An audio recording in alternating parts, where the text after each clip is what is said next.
You, John Fitzgerald Kennedy, do solemnly swear I, John Fitzgerald Kennedy, do solemnly swear that you will faithfully execute the office of President of the United States that I will faithfully execute the office of President of the United States and will, to the best of your ability, and will, to the best of my ability, preserve, protect, and defend the Constitution of the United States. preserve, protect, and defend the Constitution of the United States. So help you God. So help me God.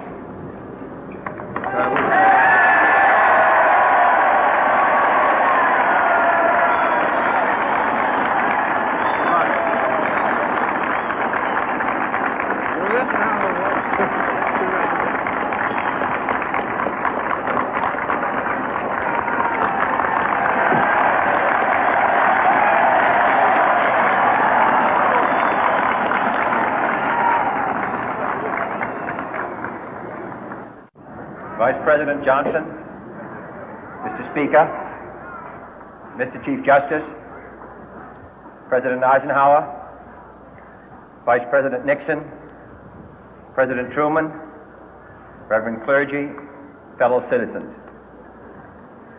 We observe today not a victory of party, but a celebration of freedom, symbolizing an end as well as a beginning, signifying renewal as well as change. For I have sworn before you and Almighty God the same solemn oath our forebears prescribed nearly a century and 3/4 ago. The world is very different now, for man holds in his mortal hands the power to abolish all forms of human poverty and all forms of human life. And yet the same revolutionary beliefs for which our forebears fought are still at issue around the globe. The belief that the rights of man come not from the generosity of the state, but from the hand of God. We dare not forget today that we are the heirs of that first revolution.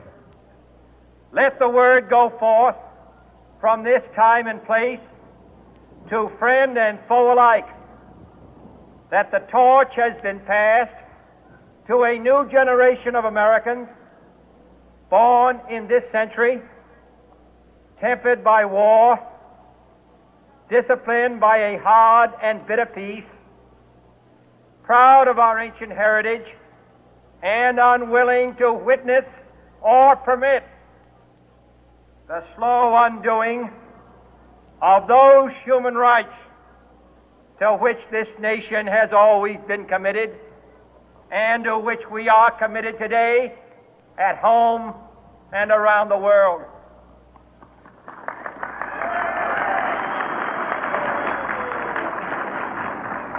Let every nation know, whether it wishes us well or ill, that we shall pay any price, bear any burden, meet any hardship, support any friend, oppose any foe to assure the survival and the success of liberty.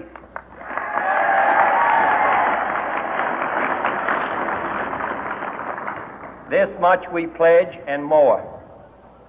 To those old allies whose cultural and spiritual origins we share, we pledge the loyalty of faithful friends.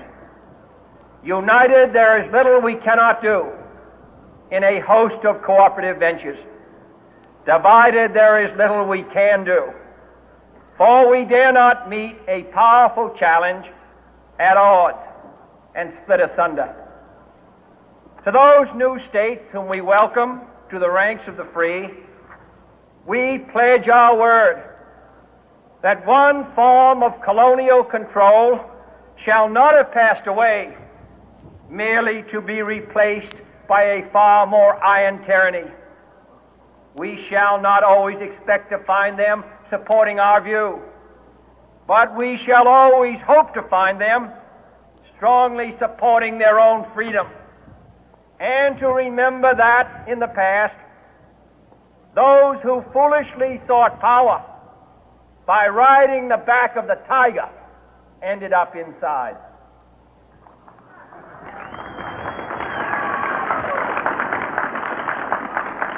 To those people in the huts and villages of half the globe struggling to break the bonds of mass misery, we pledge our best efforts to help them help themselves for whatever period is required, not because the communists may be doing it, not because we seek their votes, but because it is right.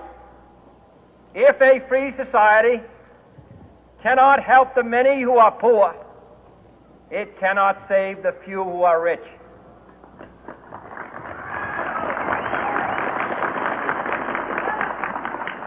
To our sister republics south of our border, we offer a special pledge to convert our good words into good deeds, in a new alliance for progress, to assist free men and free governments in casting off the chains of poverty. But this peaceful revolution of hope cannot become the prey of hostile powers.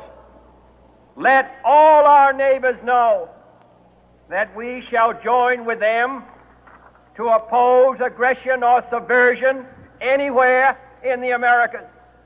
And let every other power know that this hemisphere intends to remain the master of its own house.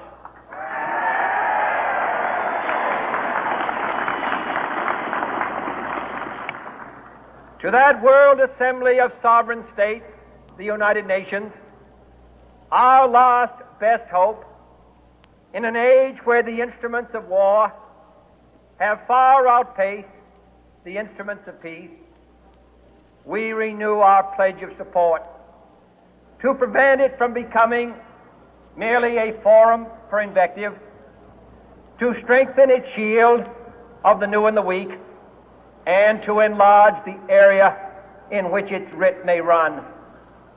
Finally, to those nations who would make themselves our adversary, we offer not a pledge, but a request that both sides begin anew the quest for peace.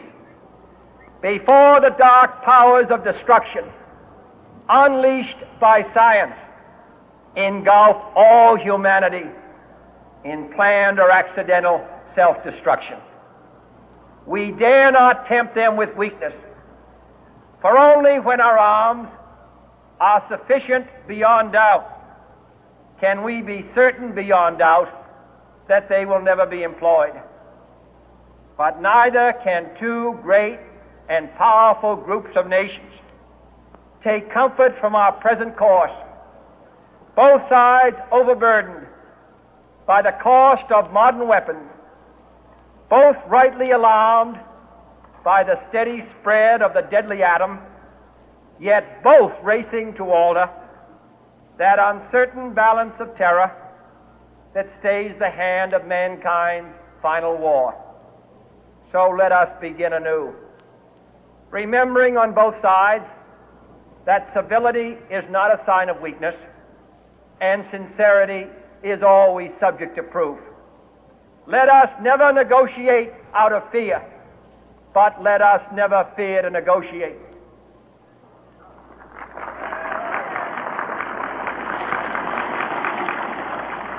Let both sides explore what problems unite us, instead of belaboring those problems which divide us.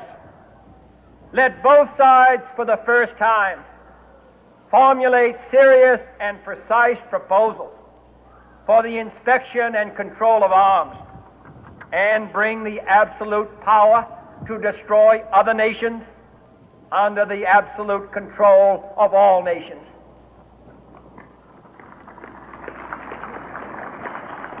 Let both sides seek to invoke the wonders of science instead of its terrors. Together, let us explore the stars, conquer the deserts, eradicate disease, tap the ocean depth, and encourage the arts and commerce. Let both sides unite to heed in all corners of the earth the command of Isaiah to undo the heavy burden and let the oppressed go free. And if a beachhead of cooperation may push back the jungle of suspicion, let both sides join in creating a new endeavor, not a new balance of power, but a new world of law, where the strong are just and the weak secure and the peace preserved. All this will not be finished in the first 100 days, nor will it be finished in the first 1,000 days, nor in the life of this administration, nor even perhaps in our lifetime on this planet. But let us begin.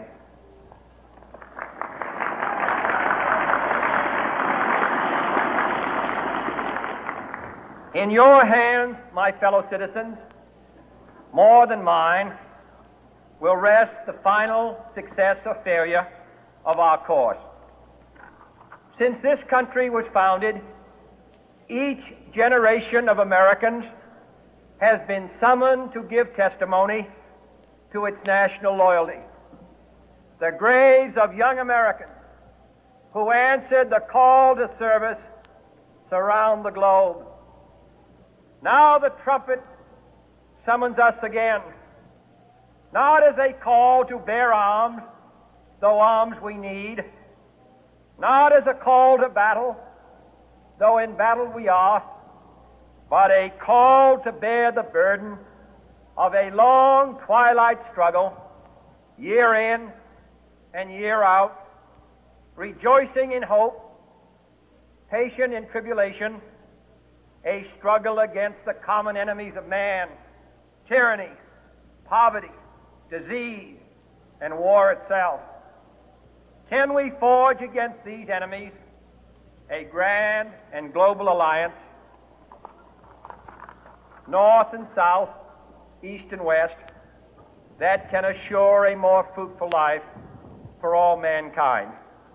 Will you join in that historic effort?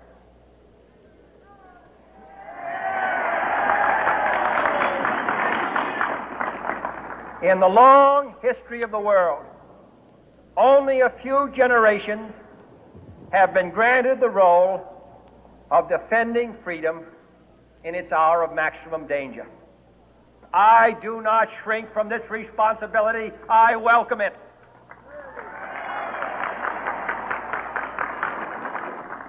I do not believe that any of us would exchange places with any other people or any other generation.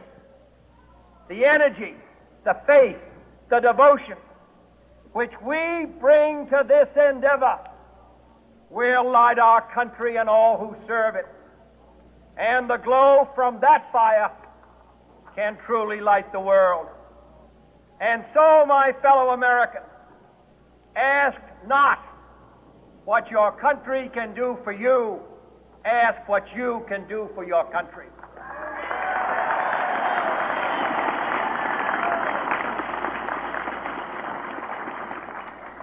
My fellow citizens of the world, ask not what America will do for you, but what together we can do for the freedom of man.